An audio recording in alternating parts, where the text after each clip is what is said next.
চিন্ময় কৃষ্ণ দাসের জামিন ইতিমধ্যেই 1 মাসের কাছাকাছি পিছিয়ে গিয়েছে। আর এদিকে চিন্ময় কৃষ্ণ দাসের গ্রেফতারিতে আন্তর্জাতিক চাপে বাংলাদেশ। চিন্ময় প্রশ্নে জরুরি বৈঠক বাংলাদেশ সরকারের। চাপে পড়ে আজ রাজনৈতিক দলের সঙ্গে বৈঠক। আরো ডিটেল জানাবে কৃষাণু রয়েছে। কৃষাণু, কখন এই বৈঠক শুরু হবে, কি জানা যাচ্ছে এই বৈঠক সম্পর্কে, কোন কোন বিষয়ে আলোচনা করবে তদারকি সরকার? ইতিমধ্যেই এই সমস্ত রাজনৈতিক দলগুলোকে নিয়ে বৈঠক করার সিদ্ধান্ত নিয়েছে, কি জানতে পারছো? প্রিয়াঙ্কা, তুমি জানো যে চিন্ময় কৃষ্ণ দাসের গ্রেফতারি নিয়ে ইতিমধ্যেই ঘরে বাইরে চাপে রয়েছে শেখ মোহাম্মদ ইউনূসের সরকার, তদারকি সরকার, এবং এই অবস্থায় ভারতও চাপ বাড়িয়েছে এবং আন্তর্জাতিক চাপও রয়েছে। তার ফলে হচ্ছে সেইখান থেকেই কৌশল স্থির করতে আজ বৈঠক রয়েছে।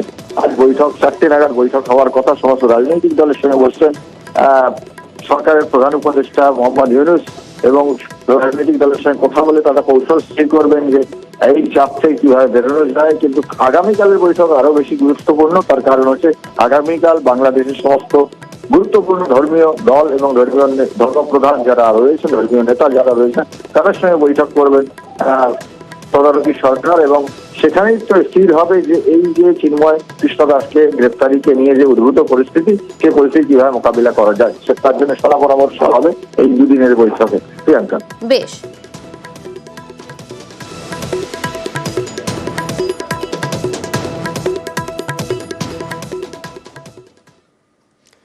এদিকে বাংলাদেশের পরিস্থিতি নিয়ে উদ্বিগ্ন নয়াদিল্লি। তদারকি সরকারের প্রধান মোহাম্মদ ইউনূসের ভূমিকায় প্রশ্ন তৃণমূল সাংসদ সুদীপ বন্দ্যোপাধ্যায়। ইউনূসের প্রাথমিক চেহারায় আমরা মুগ্ধ ছিলাম যখন তাকে শান্তি পুরস্কার দেওয়া হলো, নোবেল অ্যাওয়ার্ড করা হলো, কিন্তু পরবর্তীকালে তার ভূমিকা একেবারে বন্দি শাহজাহানের মতো। না আছে কোনো কথা বলার ক্ষমতা, না কোনো বার্তা দেওয়ার উদ্যোগ। ভারতবর্ষের মতো দেশের বন্ধুত্ব বাংলাদেশ যদি হারাতে চায়, তার দায়িত্ব যেন ইউনূসের কাঁধে গিয়ে বর্তাচ্ছে। ইউনূসকে সামনে রেখে চক্রান্ত চলছে, অভিযোগ সুকান্ত মজুমদারের। বাংলাদেশে যেভাবে গণহত্যা চলছে এবং যেভাবে হিন্দুদের উপর অত্যাচার হচ্ছে, চিন্ময় প্রভুর উপর অত্যাচার হচ্ছে, শুধু তাই নয়, এমনকি যারা শেখ হাসিনার দলের যারা কর্মী নেতৃত্ব ছিল তাদেরকে পর্যন্ত হত্যা করা হচ্ছে, জেলে পাঠানো হচ্ছে, কেস দেওয়া হচ্ছে। কিন্তু পরিষ্কার বোঝা যাচ্ছে ইউনূস কারো হাতের কাঠপুতলি হয়ে পুতুল হয়ে খেলছে। পেছনে অন্য অনেক বড় শক্তি আছে যারা ইউনূসকে চালাচ্ছে এবং যারা বাংলাদেশের কন্ট্রোল করতে চায়, এবং এর পেছনে পাকিস্তানও যদি থাকে আমি অন্তত পক্ষে অবাক হব না।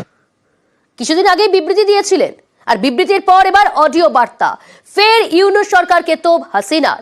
বাংলাদেশের অন্তর্বর্তী সরকারের প্রধান মোহাম্মদ ইউনূসকে গণহত্যার মাস্টারমাইন্ড বলে তোপ। আর এদিকে ইসকনের সন্ন্যাসী চিন্ময় কৃষ্ণ দাসের জামিন মামলার শুনানি পিছিয়ে গেল 1 মাস।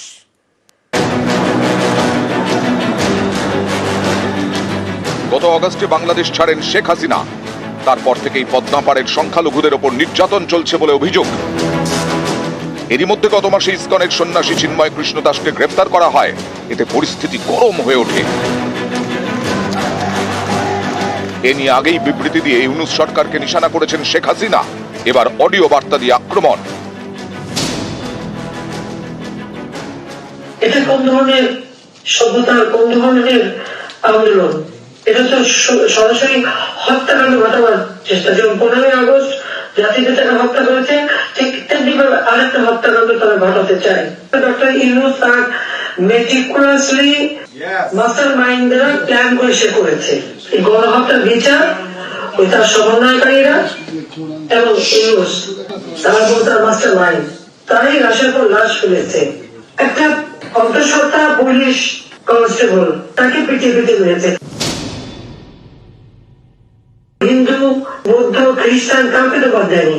11টা গির্জা ভেঙেছে, মন্দির ভেঙেছে, এবং হিন্দুরা যখন আন্দোলন করলো সেই ইসকনের লিডারকে গ্রেফতার করেছে এবং অমানবিক অত্যাচার শুরু করেছে তাদের উপর। সংখ্যালঘুদের উপরে এই অত্যাচার কিসের জন্য?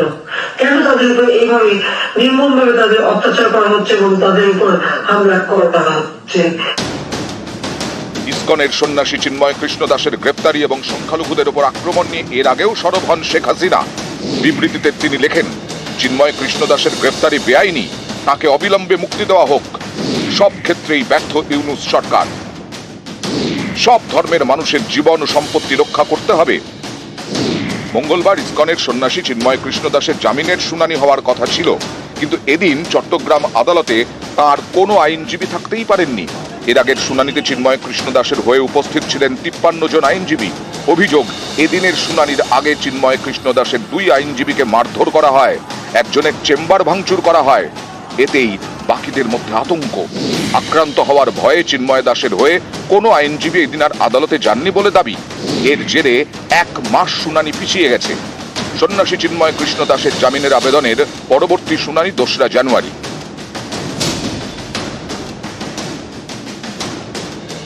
মঠ মন্দিরের বাইরে বের হলে সাবধানে বেরোতে হবে, দেখে যেন ইসকনের সন্ন্যাসী মনে না হয়। বাংলাদেশে হামলার থেকে বাঁচতে সে দেশের সন্ন্যাসীদের এরকমই নানা পরামর্শ দিয়েছেন কলকাতা ইসকনের সহসভাপতি রাধা রমন দাস। যেমন, গেরুয়া কিংবা সাদা ব্রহ্মচারী পোশাক ছেড়ে সাধারণ জামাকাপড় পরতে হবে, তুলসীর মালা চন্দনের তিলকের দরকার নেই, ন্যাড়া মাথা ঢাকতে টুপি পরতে হবে, হাতে জপমালা নিয়ে রাস্তায় বেরোবেন না, মঠ বা মন্দিরের বাইরে হিন্দুত্বের চিহ্ন লুকিয়ে চলতে হবে, অযথা বাইরে কোথাও ঘুরবেন না। নিউজ 18 বাংলা।